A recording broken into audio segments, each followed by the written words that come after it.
नमस्कार दोस्तों, इस वीडियो में आपका हार्दिक स्वागत है। मैं हूं पत्रकार योगेंद्र योगी।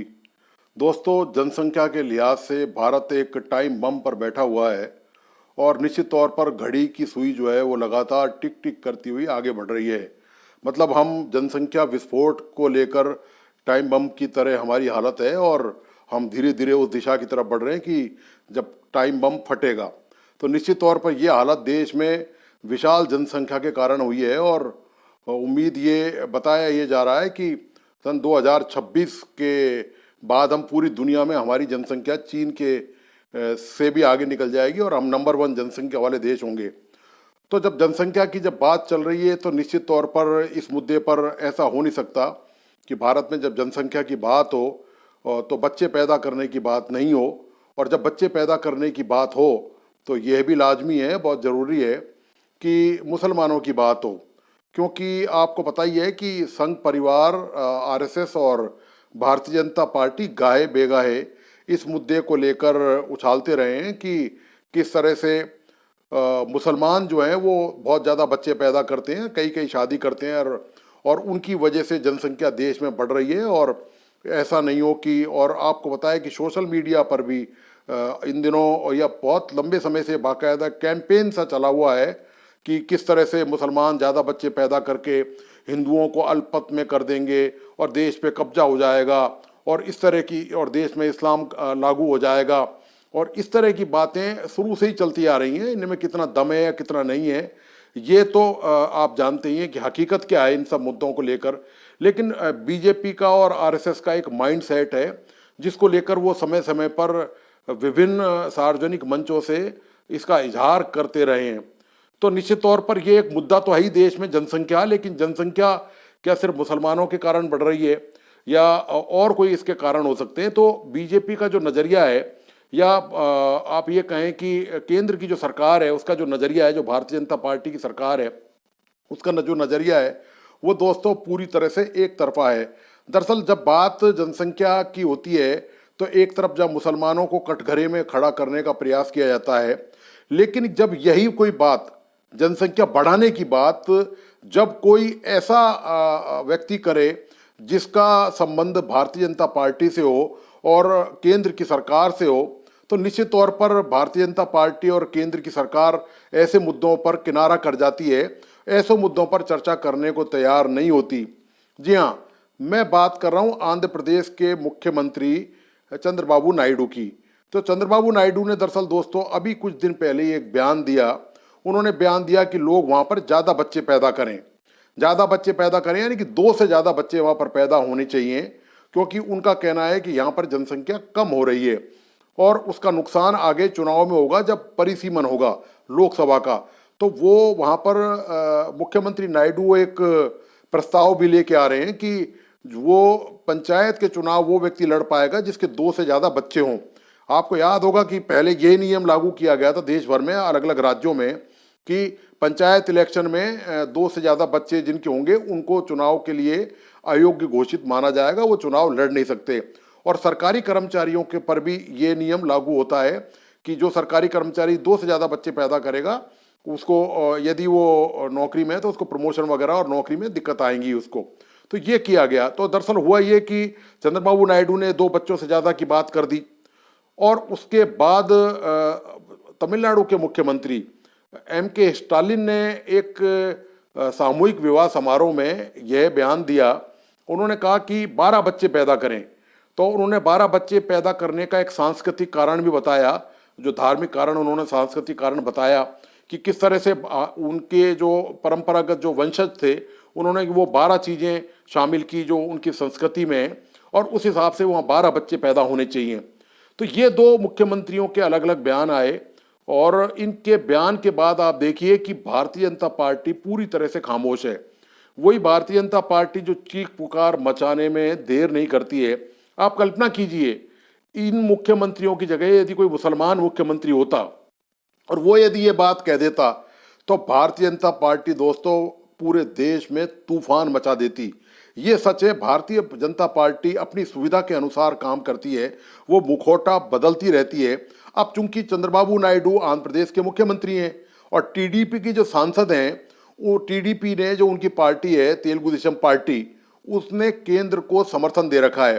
तो यदि चंद्रबाबू नायडू के बारे में यदि कोई भी टिप्पणी भारतीय जनता पार्टी और केंद्र सरकार करती है तो वो खतरे से खाली नहीं है। आप जानते हैं वो नायडू जो है केंद्र में सरकार गिराने की ताकत रखते हैं।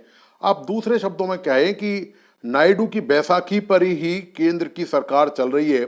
उनके जो 1 दर्जन से ज़्यादा सांसद हैं उनका समर्थन केंद्र की सरकार को हासिल है। इसी वजह से भारतीय जनता पार्टी और केंद्र के मंत्री और केंद्र सरकार इस मामले में नायडू के बयान के बाद भी मौन साधे रहे। अब चूंकि नायडू के मामले में मौन साध लिया तो एमके स्टालिन इनके धुर प्रतिद्वंदी हैं तमिलनाडु में, भारतीय जनता पार्टी के जबरदस्त प्रतिद्वंदी हैं वहाँ पर।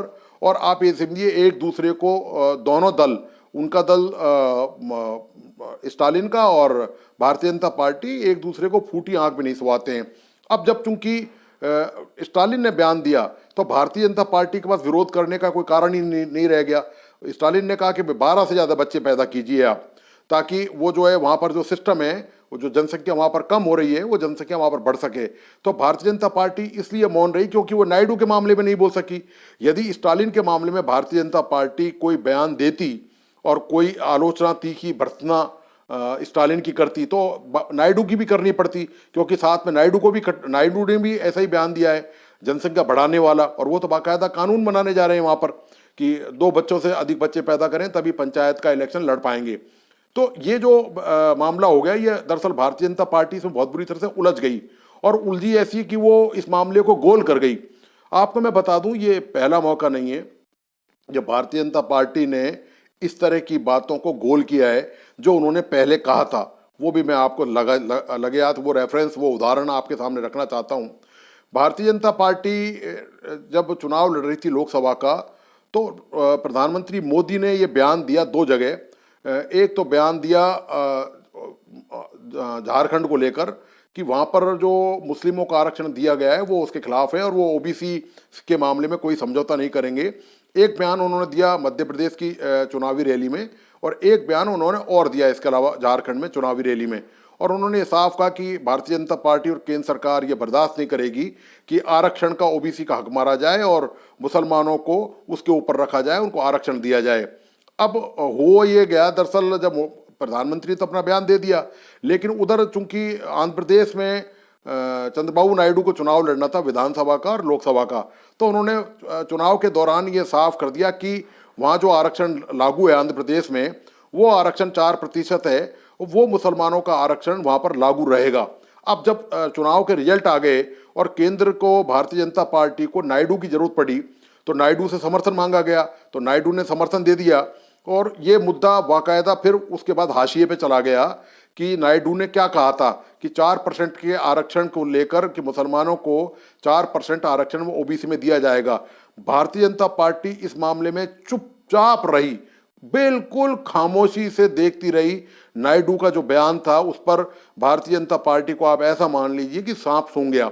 मैं आपको एक बात और बता दूं इसी रेफरेंस में कि जब कर्नाटक की कांग्रेस सरकार ने मुसलमानों को आरक्षण ओबीसी में दिया, उस मुद्दे पर जो बात हुई थी उस पर प्रधानमंत्री बहुत गरजे और बरसे थे और उन्होंने ये कहा कि इस तरह का न्याय बर्दाश्त नहीं किया जाएगा कांग्रेस की, और उन्होंने कांग्रेस की जमकर मलानत कांग्रेस की और कांग्रेस को कोसने में पीछे नहीं छोड़ी। लेकिन जैसे ही नायडू का मामला आया तो सबके सब पलटी खा गए, बिल्कुल पलटी, इस तरह से खामोशी इख्तियार कर ली और कोई कुछ नहीं बोला। आप ये देखिए भारतीय जनता पार्टी की तरफ से दोनों मुद्दों पर, जनसंख्या के मुद्दों को लेकर और आंध्र प्रदेश में जो आरक्षण 4% का जो जारी है, जो नायडू ने कहा था, उस मुद्दे को लेकर केंद्र की भारतीय जनता पार्टी सरकार और भाजपा संगठन, इनकी तरफ से बिल्कुल भी कोई चू चपड़ नहीं की गई। तो दोस्तों ये राजनीति है और दरअसल कुछ हाथी के दांत खाने के और दिखाने के और होते हैं। लोगों को बरगलाने के लिए सोशल मीडिया पे आप 50 तरह के कयास लगाएं कि मुसलमान ऐसे हैं, वो देश में जनसंख्या का विस्फोट कर रहे हैं, देश में हिंदू अल्पमत हो जाएंगे। लेकिन जैसे ही उनके हितों पे आंच आती है, भारतीय जनता पार्टी के हितों पे जैसे ही आंच आती है, जो कि चंद्रबाबू नायडू ने और एमके स्टालिन ने जो बात कही है, उस मुद्दे पर फिर पार्टी अपने आप को एक तरफ कर लेती है, दरकिनार कर लेती है और खामोशी बिल्कुल एकदम खामोश रहती है। पार्टी बिल्कुल भी इस मुद्दे पर कुछ नहीं बोलती। आपने नहीं पढ़ा होगा अखबारों में या मीडिया में, कहीं भी टीवी डिबेट में, कि भारतीय जनता पार्टी और केंद्र सरकार के किसी भी मंत्री ने प्रधानमंत्री सहित जनसंख्या के इस मुद्दे को लेकर जो दो राज्यों के मुख्यमंत्री ने बयान दिया है उस पर कोई प्रतिक्रिया जाहिर की हो। और दोस्तों कर नहीं सकते। नायडू के खिलाफ जाने की केंद्र सरकार की हिम्मत नहीं है। और चूंकि ऐसे में तो आप जानते हैं कि फिर वो जो बैसाखी है वो नायडू वहाँ से हटा लेंगे। तो ये जो मामला है कि ये जो दोहरी नीति है, ये दरअसल जो मुखौटा जो लगा के जो बात की जाती है, इसी तरह भारतीय जनता पार्टी पर भ्रष्टाचार को बचाने के आरोप लगते रहे हैं कि किस तरह से भ्रष्ट नेताओं को उन्होंने, जिन पर भ्रष्टाचार के भारी भरकम आरोप थे, और उनको ये बताया गया कि जब वो भारतीय जनता पार्टी में शामिल हो गए तो वो आरोप उनके किसी ना किसी तरीके से, कि चाहे सीबीआई ने चार्जशीट फाइल कर दी है और कोई कोर्ट में केस नहीं हुआ है, कोई सजा नहीं हुई है, बहाने बनाकर वो किस तरह से उनको रफा दफा करने का प्रयास किया गया। लेकिन जैसे ही कांग्रेस या विपक्षी दलों के भ्रष्टाचार की बात आती है तब भारतीय जनता पार्टी का रुख जो है वो बहुत ही आक्रामक, बहुत तीखा होता है।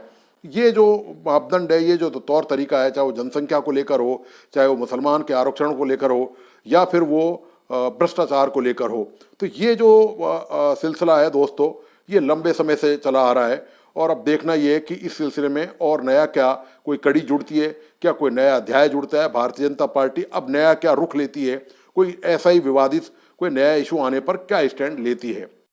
तो दोस्तों, आपको आज का ये वीडियो कैसा लगा, प्लीज़ अपने लाइक्स और कमेंट के साथ मुझे ज़रूर बताइए।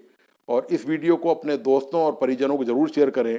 साथ ही जिन मित्रों ने इस यूट्यूब चैनल को सब्सक्राइब नहीं किया है, मेरी उनसे रिक्वेस्ट है कि प्लीज़ सब्सक्राइब कर लें और बेल आइकॉन का बटन ज़रूर दबाइए, ताकि कोई भी नया इंटरेस्टिंग और इस तरह का टॉपिक का कोई वीडियो जब लोड किया जाए तो उसकी सूचना आपको सबसे पहले मिल सके।